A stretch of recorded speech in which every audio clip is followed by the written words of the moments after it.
Alkitab setahun hari ke-125 untuk 5 Mei dari Mazmur 56 untuk pemimpin biduan menurut lagu merpati di pohon-pohon terbantin yang jauh. Miktam dari Daud ketika orang Filistin menangkap dia di Gat. Kasihanilah aku ya Allah, sebab orang-orang menginjak-injak aku. Sepanjang hari orang memerangi dan mengimpit aku. Seteru-seteruku menginjak-injak aku sepanjang hari. Bahkan banyak orang yang memerangi aku dengan sombong. Waktu aku takut, aku ini percaya kepadamu, kepada Allah yang firman-Nya kupuji. Kepada Allah aku percaya, aku tidak takut. Apakah yang dapat dilakukan manusia terhadap aku?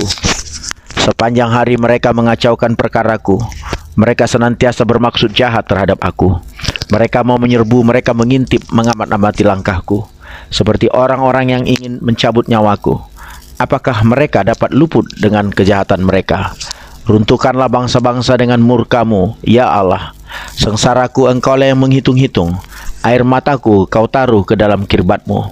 Bukankah semuanya telah Kau daftarkan? Maka musuhku akan mundur pada waktu aku berseru. Aku yakin bahwa Allah memihak kepadaku. Kepada Allah firman-Nya kupuji. Kepada Tuhan firman-Nya kupuji. Kepada Allah aku percaya, aku tidak takut. Apakah yang dapat dilakukan manusia terhadap aku? Nazarku kepadamu ya Allah akan kulaksanakan, dan korban syukur akan kubayar kepadamu, sebab Engkau telah meluputkan aku daripada maut, bahkan menjaga kakiku sehingga tidak tersandung, maka aku boleh berjalan di hadapan Allah dalam cahaya kehidupan. Yohanes 4 ayat 27 hingga 42. Pada waktu itu datanglah murid-muridnya dan mereka heran bahwa ia sedang bercakap-cakap dengan seorang perempuan. Tetapi tidak seorang pun yang berkata, "Apa yang engkau kehendaki?" atau "Apa yang engkau percakapkan dengan dia?" Maka perempuan itu meninggalkan tempayannya di situ lalu pergi ke kota dan berkata kepada orang-orang yang di situ, "Mari, lihat di sana ada seorang yang mengatakan kepadaku segala sesuatu yang telah kuperbuat. Mungkinkah dia Kristus itu?" Maka mereka pun pergi keluar kota lalu datang kepada Yesus. Sementara itu murid-muridnya mengajak dia, katanya, "Rabi, makanlah." Akan tetapi ia berkata kepada mereka, "Padaku ada makanan yang tidak kamu kenal." Maka murid-murid itu berkata seorang kepada yang lain, "Adakah orang yang telah membawa sesuatu kepadanya untuk dimakan?" Kata Yesus kepada mereka, "Makananku ialah melakukan kehendak Dia yang mengutus aku dan menyelesaikan pekerjaannya. Bukankah kamu mengatakan 4 bulan lagi tibalah musim menuai? Tetapi aku berkata kepadamu, lihatlah sekelilingmu dan pandanglah ladang-ladang yang sudah menguning dan matang untuk dituai. Sekarang juga penuai telah menerima upahnya, dan ia mengumpulkan buah untuk hidup yang kekal, sehingga penabur dan penuai sama-sama bersukacita. Sebab dalam hal ini benarlah peribahasa, yang seorang menabur dan yang lain menuai. Aku mengutus kamu untuk menuai apa yang tidak kamu usahakan. Orang-orang lain berusaha dan kamu datang untuk memetik hasil usaha mereka." Dan banyak orang Samaria dari kota itu telah menjadi percaya kepadanya karena perkataan perempuan itu yang bersaksi, "Ia mengatakan kepadaku segala sesuatu yang telah kuperbuat." Ketika orang-orang Samaria itu sampai kepada Yesus, mereka meminta kepadanya supaya ia tinggal pada mereka.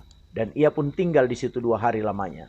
Dan lebih banyak lagi orang yang menjadi percaya karena perkataannya. Dan mereka berkata kepada perempuan itu, "Kami percaya tetapi bukan lagi karena apa yang kau katakan. Sebab kami sendiri telah mendengar dia dan kami tahu bahwa dialah benar-benar juru selamat dunia." Hakim-Hakim 2 ayat 6. Setelah Yosua melepas bangsa itu pergi, maka pergilah orang Israel itu, masing-masing ke milik pusakanya untuk memiliki negeri itu. Dan bangsa itu beribadah kepada Tuhan sepanjang zaman Yosua dan sepanjang zaman para tua-tua yang hidup lebih lama daripada Yosua dan yang telah melihat segenap perbuatan yang besar yang dilakukan Tuhan bagi orang Israel. Dan Yosua bin Nun hamba Tuhan itu mati pada umur 110 tahun.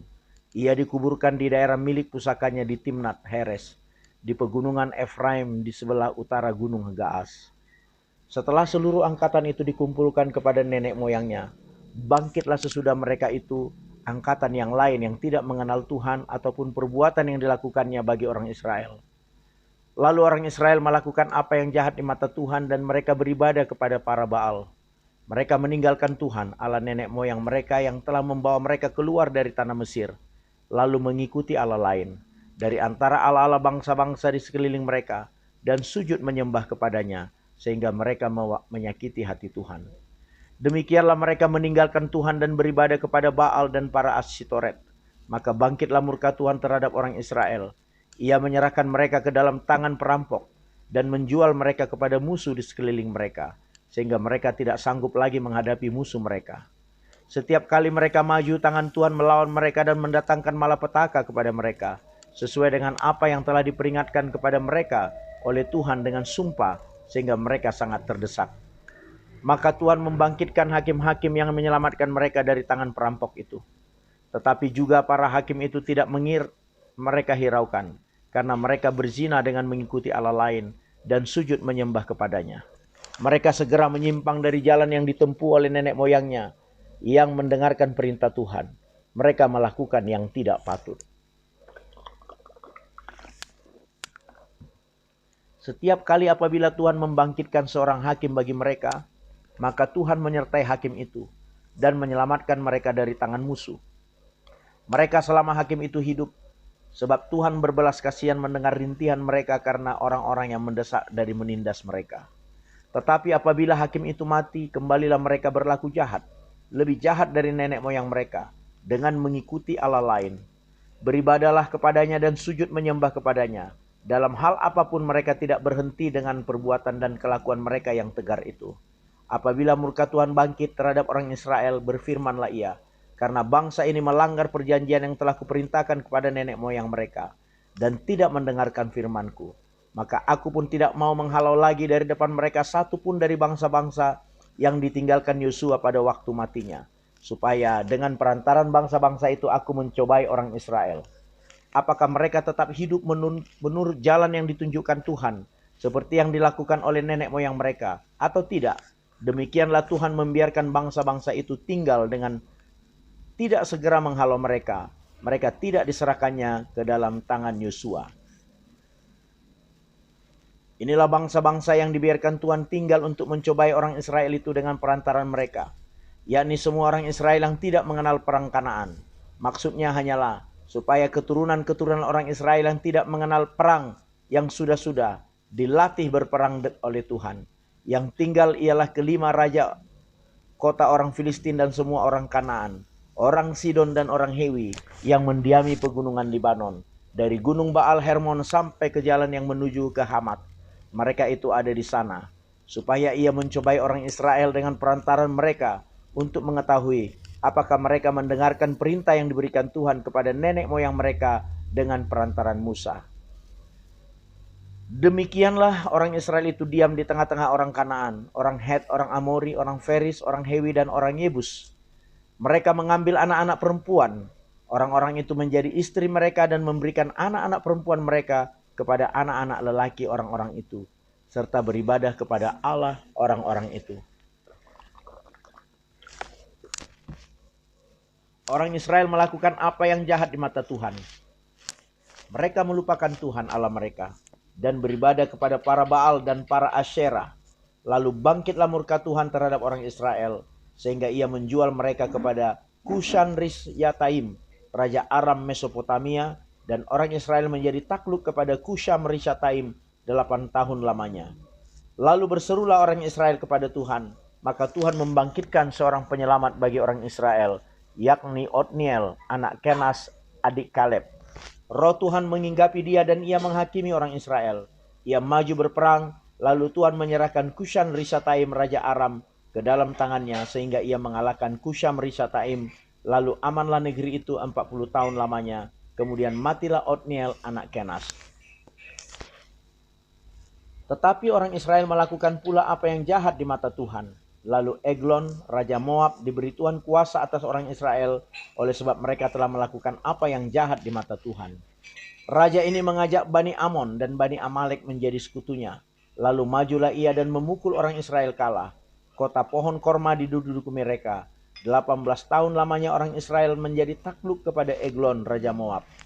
Lalu orang Israel berseru kepada Tuhan, maka Tuhan membangkitkan bagi mereka seorang penyelamat, yakni Ehud, anak Gera, orang Benyamin, seorang yang kidal. Dengan perantaranya orang Israel biasa mengirimkan upeti kepada Eglon Raja Moab. Dan Ehud membuat pedang yang bermata dua yang panjangnya hampir sehasta. Disandangnya lah itu di bawah pakaiannya pada pangkal paha kanannya.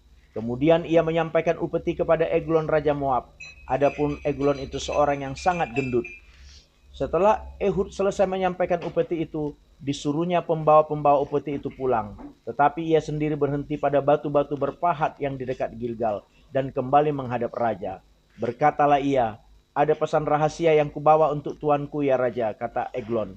"Diamlah dahulu." Maka semua orang yang berdiri di depannya itu pergi keluar. Lalu Ehud masuk mendapatkan dia. Sedang ia duduk sendirian di kamar atas di rumah peranginannya. Berkatalah Ehud, "Ada firman Allah yang kubawa untuk tuanku." Lalu bangunlah ia berdiri dari tempat duduknya. Kemudian Ehud mengulurkan tangan kirinya. Dihunusnya pedang itu dari pangkal paha kanannya dan ditikamkannya ke perut raja. Sehingga hulunya beserta mata pedang itu masuk. Lemak menutupi mata pedang itu, sebab pedang itu tidak dicabutnya dari perut raja. Lalu keluarlah ia melalui pintu belakang. Demikianlah Ehud sampai ke serambi.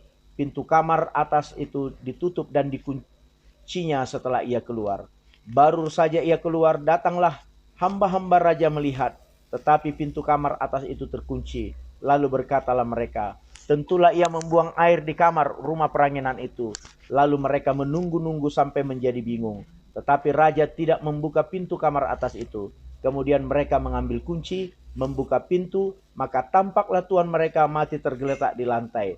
Sedang mereka berlambat-lambat, Ehud meloloskan diri. Ia lewat dari batu-batu berpahat dan meloloskan diri ke arah Seira. Setelah ia sampai ke sana, ditiupnyalah sangkakala di pegunungan Efraim. Lalu turunlah orang Israel bersama-sama dengan dia dari pegunungan itu. Dan ia sendiri di depan.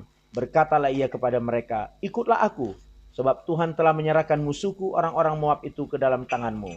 Maka turunlah mereka mengikuti dia. Lalu mereka merebut tempat penyeberangan sungai Yordan ke Moab. Dan tidak seorang pun dibiarkan mereka menyeberang. Pada waktu itu mereka menewaskan kira-kira 10.000 orang dari Moab. Semuanya orang yang tegap dan tangkas. Seorang pun tidak ada yang lolos. Demikianlah pada hari itu Moab ditundukkan oleh Israel. Maka amanlah tanah itu 80 tahun lamanya. Sesudah dia bangkitlah Samgar bin Anat. Ia menewaskan orang Filistin dengan tongkat penghalau lembu. 600 orang banyaknya. Demikianlah ia juga menyelamatkan orang Israel. Amin.